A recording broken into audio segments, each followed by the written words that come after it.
सियासत में कब क्या हो ये कुछ भी नहीं पता है। फिलहाल आपको बताते चले कि देश की राजनीति पर नरेंद्र मोदी तीसरी बार देश के प्रधानमंत्री बने। उन्होंने एक जहां रिकॉर्ड बनाया है, वहीं पर कहीं ना कहीं चांद में दाग भी लग गया। और वो दाग ये लगा कि नरेंद्र मोदी इस बार अपनी पूर्ण बहुमत की सरकार नहीं चला रहे, बल्कि सहयोगियों के साथ पूर्ण बहुमत की सरकार चला रहे हैं। अलायंस की अगर बात करें तो उनके अलायंस में 293 लोगों के साथ, यानी कि उनके टोटल मेंबर ऑफ पार्लियामेंट 293 हैं, जिनके माध्यम से वो देश की सरकार चला रहे हैं और कई ऐसे फैसले करने वाले हैं जो देश की प्रगति में आगे आएगा। लेकिन अभी जो खबरें आनी शुरू हुई लगातार कि नरेंद्र मोदी की सरकार गिर जाएगी, खबरें तो उसी दिन आने लगी जिस दिन परिणाम आए।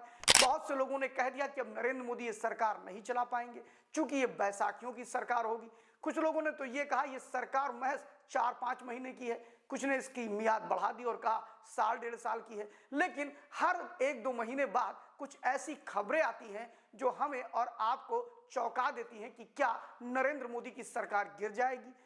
कभी कभी खबरें आती हैं कि उनके सहयोगी नीतीश कुमार और चंद्रबाबू नायडू को लेकर के कि वो सरकार को गिरा देंगे, वो सरकार से बाहर चले जाएंगे। नीतीश कुमार के जाने से या नहीं जाने से कोई फर्क पड़ेगा मोदी की सरकार पे?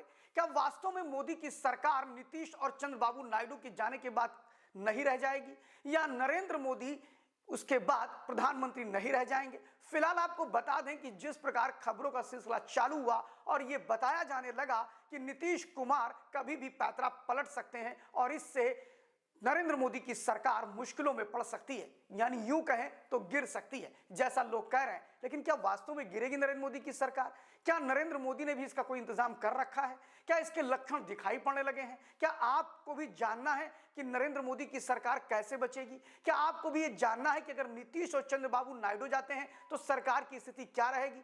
सारी चीजें हम आपको बताने जा रहे हैं और ध्यान से बने रहिए वीडियो के अंत तक। शुरुआत करते हैं कि नीतीश कुमार की पार्टी के पास कितने मेंबर ऑफ पार्लियामेंट है। तो आपको बता दें नीतीश के पास महज 12 मेंबर ऑफ पार्लियामेंट है और अगर हम चंद्रबाबू नायडू की बात करें तो उनके पास 16 मेंबर ऑफ पार्लियामेंट है। इन दोनों के अगर मेंबर्स को मिला देते हैं तो कुल 28 सांसद हैं जो मजबूती के साथ भारतीय जनता पार्टी की सरकार, नरेंद्र मोदी की सरकार में अलायंस के रूप में खड़े हैं। लेकिन अगर ये 28 सांसद चले जाते हैं तो क्या फर्क पड़ता है? शुरुआत करते हैं पहले एक बार कि अगर 16 सांसद निकलते हैं, यानी एक ही अलायंस बाहर होता है, टीडीपी खाली बाहर हो जाए तो क्या होगा? तो कोई फर्क इस सरकार पर नहीं पड़ना, पूर्ण बहुमत की सरकार चलती रहेगी अलायंस के साथ। लेकिन अगर नीतीश कुमार और चंद्रबाबू दोनों निकल जाएंगे तो सरकार का जो आंकड़ा है अलायंस के साथ वो 265 सीटों पर आ जाएगा और सरकार चलाने के लिए 272 का आंकड़ा चाहिए। और ऐसी स्थिति में भारतीय जनता पार्टी नरेंद्र मोदी की सरकार को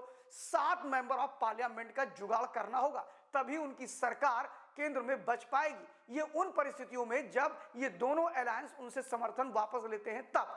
लेकिन बात ये आती है कि क्या अगर ऐसा होगा तो नरेंद्र मोदी की सरकार बचेगी? तो बिल्कुल बचेगी। यहां हम आपको बताने वाले हैं कुछ राजनीतिक घटनाक्रम की तरफ, आपका ध्यान आकर्षित कराना चाहेंगे कि आखिर ये बात मैं इतने आत्मविश्वास के साथ क्यों कह रहा हूं। इसके पीछे भी कई लॉजिक है। पहला लॉजिक तो यह है कि आपने देखा कि नरेंद्र मोदी ने की सरकार आई और उसके बाद जब महाराष्ट्र के चुनाव हुए, हरियाणा के चुनाव हुए, तो उसके बाद उनका भी आत्मविश्वास बढ़ा। लेकिन महाराष्ट्र के चुनाव के बाद जो सबसे बड़ा परिवर्तन नजर देखने में आया वो ये था कि वहां पर सरकार तो भाजपा ने बनाई, लेकिन जो विपक्षी गठबंधन में जो विपक्ष गठबंधन थे उन्होंने किस तरह मोदी के पक्ष में बोलना शुरू कर दिया। फिलहाल वो मोदी के पक्ष में तो नहीं बोल रहे, लेकिन इनडायरेक्टली उनकी भाषा बदल गई है। फिर चाहे वो उद्धव ठाकरे हो और उनका प्रमुख पत्र सामना हो, फिर चाहे संजय राउत हो या सुप्रिया सुले हो। अब इन लोगों की बातों को भी आपके सामने रखता हूं।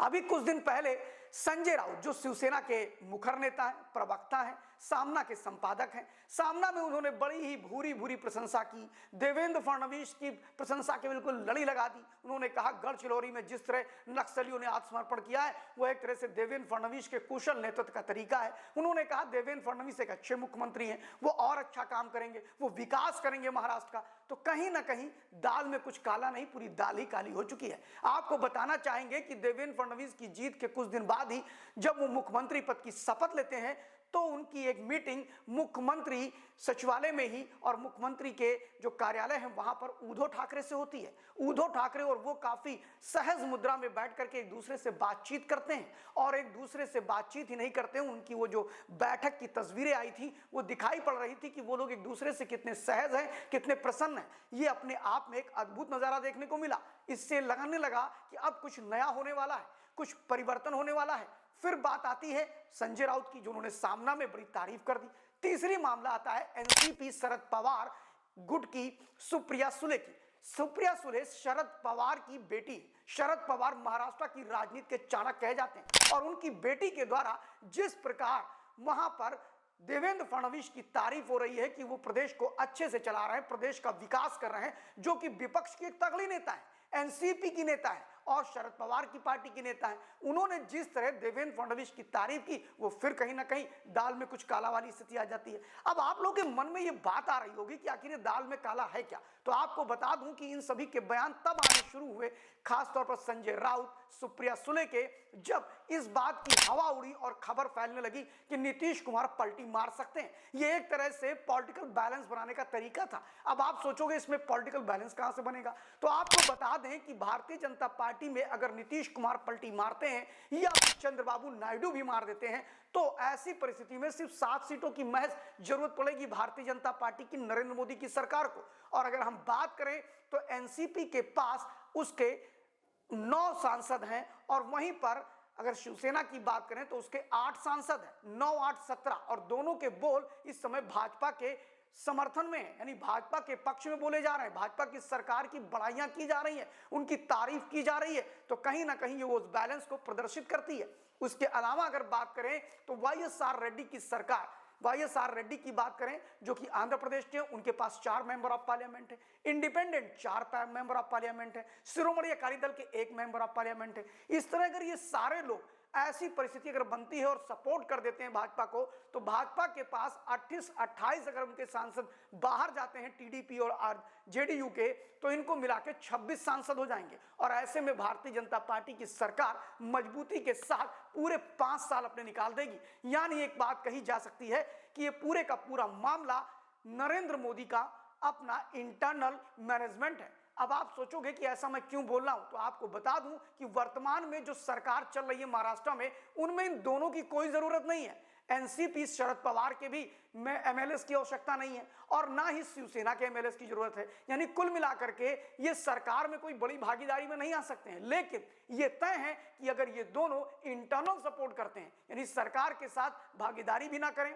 मंत्री भी ना बने, लेकिन जब वोटिंग होना शुरू हो तो ये बाहर वॉकआउट कर सकते हैं या वो सरकार के पक्ष में मतदान कर सकते हैं। ऐसी परिस्थिति में भारतीय जनता पार्टी की सरकार मजबूती से खड़ी रहेगी। एक बड़ी व्यूह रचना के तहत ये लोगों ने अपने सुर बदल दिए हैं। इसलिए हम ये कह सकते हैं कि विपक्ष ही अब बचाएगा मोदी की सरकार और उसकी रणनीति पूरी तरह से तय कर दी गई है। और इसकी शुरुआत अगर कहीं से होगी तो वो महाराष्ट्र की धरती से होगी, वीर शिवाजी की धरती से होगी, जहां से नरेंद्र मोदी के हिंदुत्ववादी व्यवहार और विचार के आधार पर उस सरकार को ये बचाएंगे। ये बात मैं और भी कहना चाहूंगा कि आपने देखा होगा कि ये वही उद्धव की शिवसेना थी जो सावरकर के मुद्दे पर जब राहुल गांधी हमला करते थे तो ये मौन रहते थे, कुछ नहीं बोलते थे। ऐसी परिस्थिति में अब ऐसी क्या जरूरत पड़ गई जो ये बयान दे रहे हैं कि हम देश और राष्ट्र के लिए जिएंगे। इसका मतलब बहुत जल्द अगर ऐसी परिस्थिति बनती है तो ये या तो भारतीय जनता पार्टी को इंटरनल सपोर्ट कर सकते हैं और या फिर भारतीय जनता पार्टी में भी जा सकते हैं। फिलहाल जाने की संभावना कम है, लेकिन मोदी की सरकार बचाने की संभावना ज्यादा है। विपक्ष एक बार फिर से मोदी को दे रहा है जमकर ताकत।